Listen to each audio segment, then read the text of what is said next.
Is there a body shape you need to have, or a pace that you've got to hit to be considered a real runner? Well, of course there isn't. So why are there people out there gatekeeping this beautiful sport? I don't know. And while it should already be blazingly obvious that there's no pace or body size that does or doesn't make you a runner, what might not be so obvious, and I think the real story here, is the physical and mental things that we can do to lock in as runners for life. And trust me, these are skills that are used from elite athletes to beginners. In this video, we're going to hear from some amazing and inspirational people from inside our members community that have been through some stuff that you might want to hear about, and you're also going to get 5 immediately actionable tips to lock you in. Running for life is the aim here. And the first skill, if you want to be able to run for life, is to see this journey as having no end, an infinite game, to be focused on the process rather than the outcome. But I've been running all of my life. I couldn't even tell you what my original reason to start running was. I don't know. So I asked our membership community instead to see if there were people that started running for very different reasons to why they're running now. I started running in high school because my PE teacher made me. Well, it wasn't me. I'm not that old. I hated it. However, I soon found that I didn't hate it. And so 30 years down the road, I'm still here and running long distances and loving almost every minute of it. I started running initially to lose weight, and while I still have individual goals associated with running, like qualifying for the majors, I use running to maintain my health and well-being. I started running about 7 years ago, after a milestone birthday where I had 3 children and did no exercise.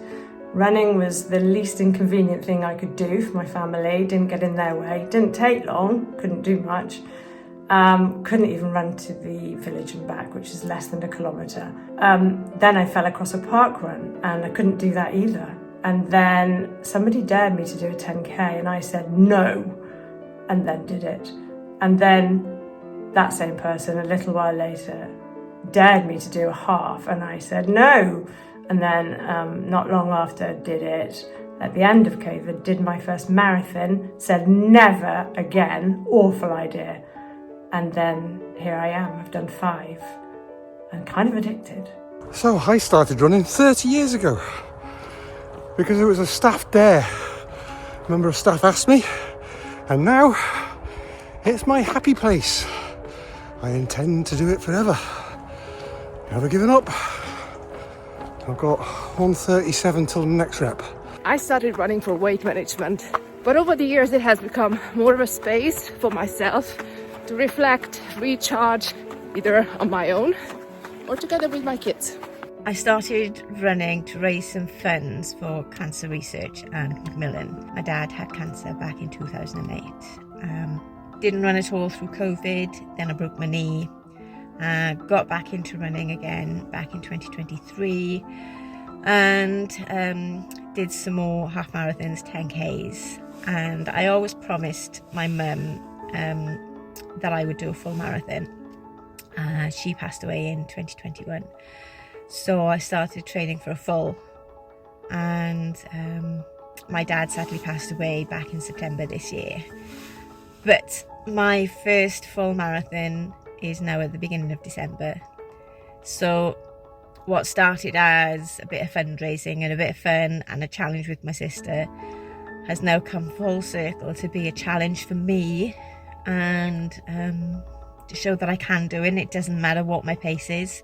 I run now for me, to show that I can. So this distinction is really important because the original reasons here, they were outcome-based goals, weight loss, raising money, a dare, all outcome-based. And an outcome has an end point. And what happens then? But now you can see they're all in it for a process to be better, to prove to themselves that they can, because they're addicted and they love it. Don't get me wrong, what I am not saying is that you should start running for a process-based goal. I think an outcome goal to get yourself in the door, as of all these lovely people, is perfectly fine. It's no worries at all. But at some stage, your attitude and your outlook has to shift if you wanted to do it for long term to a process-based goal where it's just, for me, trying to be the best person that I can be every single day. So hopefully you're getting the idea that what I really want to do in this video is introduce you to people that I know that I think could serve as inspirations. You don't want to continually hear from this little rat boy. So the second point that I want to bring up is learning to see your body as an instrument and not an ornament. And I have the perfect person to tell you this story. Now, he's been on the channel before. His name is Yanni. You may have seen him in previous videos. Here was his first one. Greetings everybody, my name is Yanni. I'm roughly 190 centimeters and around 150 kilos or so. And I think you'll probably notice that there's a pattern, the consistency year on year, because here's his second time he was on the channel. Hey there, my name is Yanni. I'm a not 40-year-old dude from Finland, and even though I'm 150 kilos, I feel safe to say I've done a few things. And he was definitely creeping towards 40 at that point, and here he is now. Hey there, my name is Yanni. I'm 40 years old, barely. I'm 190 centimeters and roughly 145 kilos at the moment. So even in terms of just consistency, you can see the journey that he's been on, but I'll let him tell you the rest. Now, I've always been a bigger guy, and lately I realized the main reason I never was able to lose weight is I just don't care. The weight, the amount, the numbers on the scale, it doesn't really bother me. But fatherhood changed me. Still don't care about the weight, but I actually ran my first half marathon just 4 or 5 months after my child was born, and after that I was kind of hooked. So last year I finished a Olympic distance triathlon. It was 3 hours and 30 minutes. This year I already ran a half marathon, not as a race, but as part of my training for my 33k trail run I have this autumn. And actually just about a month ago I PB'd on a half marathon. Now, wasn't anything special, like 2 hours 47, somewhere there. My training was never about being fast or getting faster, because my goal was at first to just finish, and then later finish a bit faster. But I still don't care how many people finish before me, because even though you'll find me at the back of the pack, you know, among the last ones finishing, you'll also find me on the finishers list. And now I've actually signed up for my first ever marathon, and the way we're going about training this time is actually planning in to do some walking. I believe it's called jeffing, and the basic idea is I'm gonna run and then I'm gonna walk, and I'm gonna run, then I'm gonna walk, I'm gonna run, then I'm gonna walk.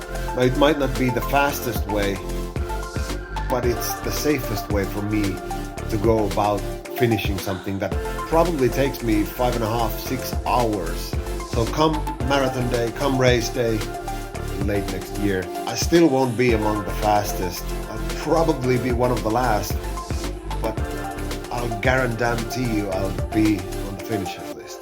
And this is why I think Yanni is such an inspiration, is because he sees his body as a means to do incredible things and to inspire people. It is something that does what he wants it to do, which is right now training for a marathon, which will be his first ever. And I'm excited to go on the journey with him. And if you want to follow that journey, then you need to subscribe to his YouTube channel. But I think we'll probably all agree that over the years you can quite clearly see Yanni is a rock star, and he just cracks on, and under really difficult circumstances, training and living in Finland, which is like dark about 24 hours of the day during the winter.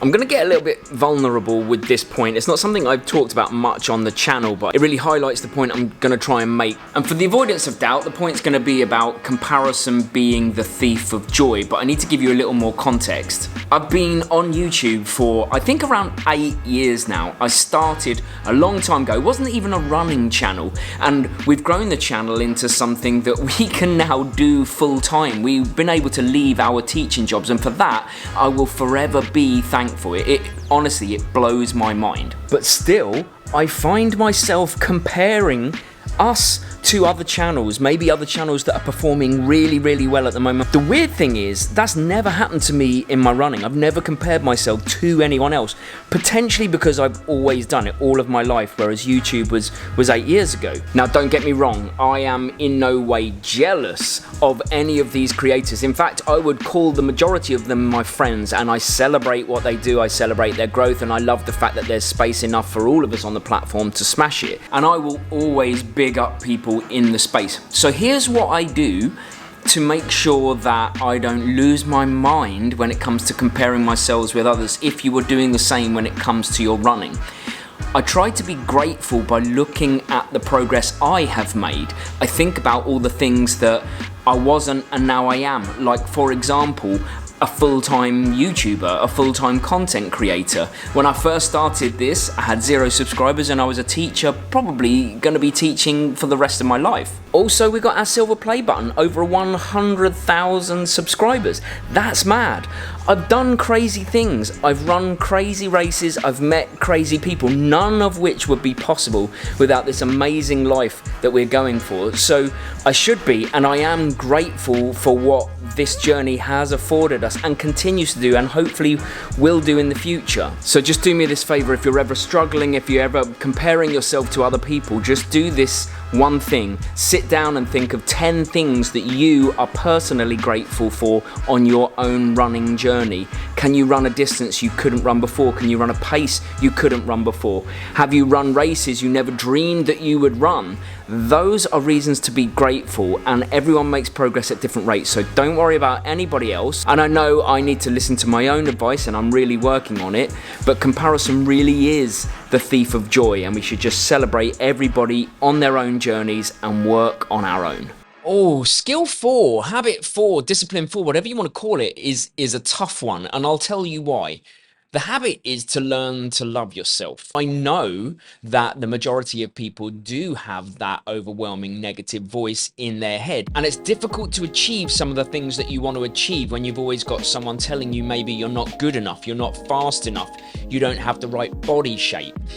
So I want you to hear from another person from within our membership community, a legend that we've met as well, Wayne, who has been on a previous video about his relationship with his body, how he overcame that and where he is now. Because again, super inspirational story about someone who learned over the process to love themselves. When I think about how I came into running, I have to think back to a time well before I started doing the actual running. A time when I weighed 233 pounds. At 5'7", you can do that math. I was eating poorly, I was drinking too much, I was depressed, and I lived in a constant state of self-loathing. So I decided to take some steps, both figuratively and literally, to pull myself out of that rut. I started by counting steps. I just built it up day by day, week by week, month by month, till at one point I challenged myself. Do at least 20,000 steps every day for 100 days straight. Well, that turned into 200 days, turned into 300 days, turned into years. I'm still doing it today, over 7 years later. And I had to take other steps as well. I had to fix my diet. I became a vegan. I had to quit drinking. And eventually, I also had to start running. It was taking too much time to do all that walking each day. So I started getting my steps in by running, and realized just how much I loved running when I thought all that time that I'd hated it. So running for me isn't just those coordinated hops from one leg to another. I've just run 4 marathons in the last 10 months, including 3 world majors, Boston, Chicago, and New York. And it was all those things, all those myriad decisions, both small and big, that I made to improve myself, to make myself better, both physically and mentally. Those are the things that started giving me some self-respect, that brought me to the point where I could love myself. Those are the things that made me a runner. Wayne's such an amazing guy, and we're so thankful to have him in the community. And if you want my personal opinion on how he and how the majority of us do learn to love ourselves, for me, really, it's creating small, achievable, winnable habits daily that if you keep showing up, if you keep achieving them over time, then your self-confidence, your self-worth grows into somewhere where the negative voice is drowned out and the positive, because you're achieving lots of things, overwhelms. And it could be as simple as putting your running shoes on without even ever having to go out the door. It doesn't have to be strictly tied to running, but setting yourself small micro goals so you can get micro wins throughout the day overall, and eventually leads to very big feelings of self-worth and success. And that's the point at which you start to learn to love yourself. So our aim traditionally and usually is learn to love ourselves first so that we can give fully to other people, which is what we believe our purpose is. And I think Wayne's fully nailed this. First of all, before I give you the final point, look at this. Look who it is. This is George is back. If you're an OG of the channel, you will know George. I think George was actually here on one of the first videos, certainly the first race I ever did when we were this messy happy in Rome in 2018. Yeah, back when. George has been part of this messy happy since we started, and so it's good to see him out in Thailand for a holiday. So now we can get to tip 5. Now I've got a break. Tip 5 is zoom out, and it's actually, this is a two-pronged tip. And the first one is, as you can imagine, being on YouTube, sometimes, we're very lucky actually, not very often, we get negativity leveled at us for whatever reason. And sometimes I would say it's leveled in a way that is conversational, civil, polite, but disagreeing. No problems with that whatsoever. But then we have people just wanting to be mean. And when you have these type of people, like gatekeepers within the running community, I think it's important to zoom out and think, you have just gone out of your way, made the effort to write something unkind towards another person. You don't deserve my anger. What you actually deserve is my pity. I feel sorry for people that try to have a dig, that try to make me or anyone feel bad. And that is because I've managed to zoom out. We see it all the time in teaching, let's be honest. That's what bullying generally is trying to make someone else unhappy and bring them to your level. So once you've zoomed out, it's actually very easy to focus on pity rather than anger. And the second part to this, and just let me go with this for a second, is that if we look at it let's think about this. We are essentially weird little creatures that wear clothes on a giant spinning space rock in the middle of infinite nothingness. Who are we to tell anyone else anything? The countries that we live in, made up. Someone drew them with a pencil on a map once. The paper that we use to pay for things, that whole system's made up. The language that we use, it's just the noises that we make with our mouths that other people understand, and other people make different noises. Everything is made up. So who are we to gatekeep anything in this world? I find it so much more relaxing if we're just doing our own thing, let everybody live their own way, and just maximize your life only. Sorry, I had to go on that rant. And finish. Sorry, that was a bit of a rant, but I needed to get it out. I forgot to do this bit. George, can you just tell them to watch this next video? What did he say? Just say watch this next video. Watch this next video. And tell them to subscribe if they want to. And subscribe if you want to.